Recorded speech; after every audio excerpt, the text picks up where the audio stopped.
ada seorang bernama Abu Abdurrahman As-Sulami. Beliau meriwayatkan hadis tentang bagaimana kemuliaan penghafal Quran dan ahli Quran. Khairukum man ta'allamal Qur'ana wa 'allamah. Di itu hadis diriwayatkan oleh Imam Al-Bukhari. Nomor hadis 4793. Imam Al-Bukhari menerima dari seorang bernama Hajjaj bin Minhal. Hajjaj bin Minhal menerima dari Syu'bah. Syu'bah menerima dari Alqamah bin Marthad. Alqamah bin Marthad menerima dari Sa'ad bin Ubaidah. Sa'ad bin Ubaidah menerima dari Abu Abdurrahman As-Sulami. Abu Abdurrahman As-Sulami menerima dari Utsman bin Affan radhiyallahu taala anhu dan Ali bin Abi Thalib karramallahu wajhah. Keduanya menerima dari Rasulullah sallallahu alaihi wasallam. Ya, beliau menyampaikan khairukum man ta'allamal Qur'ana wa 'allama. Orang yang baik di antara kalian adalah orang yang mampu belajar Al-Qur'an dan mengamalkannya. Tapi apa kata Abu Abdurrahman As-Sulami? Akhadtul Qur'ana an qaumin. Saya itu belajar Qur'an dari sekelompok sahabat. Banyak, bukan satu dua orang. Ya, apa yang dipelajari? Belajar itu enggak banyak-banyak. Kami belajar la natajawazu an asyra ayatin. Tidak kami lampaui 10 ayat. Di belajar itu 10 ayat dulu. Menghafal itu enggak banyak-banyak dulu. 10 ayat, 10 ayat, 10 ayat. Lalu kami berusaha mengamalkan. Kalau sudah sanggup mengamalkan, baru kami lompat ke ayat berikutnya. Lompat ke ayat berikutnya. Terus ke ayat berikutnya. Nah, jadi menghafal itu sabar. Pelan-pelan. Iringi dengan takwa. Biasanya kalau sudah takwa itu Masya Allah. Ada orang yang diberikan kemuliaan oleh Allah dengan amalan takwanya. Baru dibacakan, langsung tertanam Al-Quran dalam jiwanya. Di begitu guru bacakan, bisa langsung hafal. Seperti Al-Imam Al-Bukhari dari kecil, dari kandungan oleh ibunya, didekatkan dengan Allah Subhanahu Wa Taala. Lahir beliau 2 tahun, ayahnya wafat. 4 tahun, matanya buta. Tapi diganti oleh Allah buta mata dengan tajamnya ingatan dalam jiwanya. Wah, itu kalau dibacakan kalimat, hafal titik komanya. Al-Imam Al-Bukhari. Namanya Muhammad nama aslinya. Punya bapak namanya Ismail, kakeknya Ibrahim, kakek buyutnya Al-Mughirah, yang buyutnya Al-Bardizbah. Tinggal di Kecamatan Ju'fah, Kabupaten Bukhara, Provinsi Khorasan, negara Uzbekistan sekarang. Maka dikenal dengan Al-Bukhari. Diganti kemudian oleh Allah dengan ingatan yang tajam. Disekolahkan kemudian awal-awal itu. Di masjid-masjid ada halaqah penghafal Quran. Kalau dulu tuh disebut kutab-kutab, datang menghafal Quran. Beliau bergabung dengan orang-orang seusia dan di atasnya. Beliau yang paling muda, datang dibacakan kemudian. Satu surah dalam Al-Quran, surah Qaf. Qaf. Ya, dibacakan surah ke-50 itu. Sampai ke ayat 22, sampai seterusnya, sampai selesai. Setelah itu syekhnya bertanya, siapa yang hafal? Tiba-tiba kemudian anak itu langsung mengangkat tangannya. Lalu saya cuma tanya, siapa yang udah hafal? Angkat tangan, baru dibacakan sekali, angkat tangan. Syekhnya ingin menguji. Ta'al ya bunai, datang sini. Raba-raba jalan ke depan dibacakan persis, makhrajnya, tajwidnya bagus, hafalan sempurna.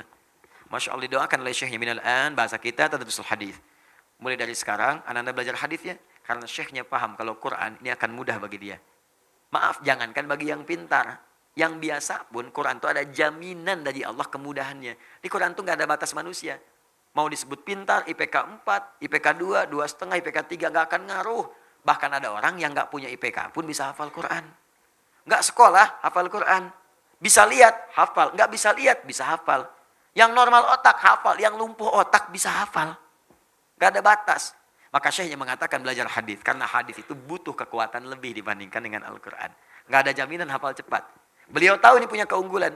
Begitu pulang ke rumahnya bangga, dikatakan pada ibunya, ummi, amati, mama tadi terjadi peristiwa begini, saya disanjung, saya disuruh belajar hadis, saya pengen belajar hadis. Kata ibunya, nak, cukupkan dulu dengan Al-Quran, engkau punya keterbatasan. La, uridul hadis, tidak, saya pengen belajar hadis. Sampai kemudian beliau berpisah dengan ibunya, meraba jalan masuk kamarnya. Ibunya melihat itu haru, masuk ke mihrabnya, hamparkan sajadah, berdoa kepada Allah. Ya Al-Basir, Ya Alladhi ala kulli syai'in qadir, a'id basirat abni. Ya Allah, Ya Allah, Ya Allah, yang punya sifat menatap dengan tajam. Yang maha mengawasi, mohon kembalikan penglihatan anak saya. Engkau yang maha mampu ya Allah, tidak ada batas bagimu. Ketika berdoa, lelah, capek, tertidur dari air mata, mimpi Nabi Ibrahim. Bertemu dengan Nabi Ibrahim. Dikatakan kepadanya, anakmu akan melihat lagi. Jadi begitu ibunya berkata, Ya Al-Basir, Ya Alladhi ala kulli syai'in qadir, Al-Bukhari sedang mengulang hafalan ayat Qur'annya. Sedang mengulang surat Qaf tadi. Sampai di surah itu, di ayat ke-22. Mengatakan, laqad kunta fi ghaflatin min hadha. Fakashafna anka ghita'aka wa basaruka al-yawma hadid. Dulu pandanganmu tertutup, ada penghalangnya. Maka mulai sekarang kami akan bukakan. Sejak saat ini pandanganmu akan menatap kembali dengan tajam. Sebetulnya ayat ini ayat akhirat tentang kondisi orang-orang yang di akhirat, tadinya di dunia buta dibukakan di akhirat. Tapi itu diturunkan kemuliaannya di dunia untuk Imam Al-Bukhari. Saking takwanya, orang tuanya dekat dengan Allah. Diberikan oleh Allah satu kemuliaan, tiba-tiba dibuka bisa melihat kembali. Kaget, lompat. Kejar ibunya, ummi laqad ra'ait, mama saya bisa lihat lagi. Ibunya kaget bangun. Jadi peluk anaknya, rubbama ra'aita biqalbik, nah mungkin ananda melihat dengan hati. Kata Al-Bukhari, la bal bi'aini, saya lihat dengan mata, mau pakai baju ini, di hadapan kita ada benda-benda begini, berpelukan keduanya. Berpelukan, Masya Allah, ingat bapaknya lagi. Setelah itu belajar hadis sampai menuliskan Sahih Al-Bukhari selama 16 tahun. Sebagian ditulis kemudian di Masjidil Haram, disempurnakan kemudian di Masjid Nabi. Setiap mau nulis satu hadis, sholat dulu 2 rakaat. Sholat, berhujah di hadapan Allah dan Rasulnya di hari kiamat nanti. Selesailah Sahih Al-Bukhari, itu diantara kisahnya.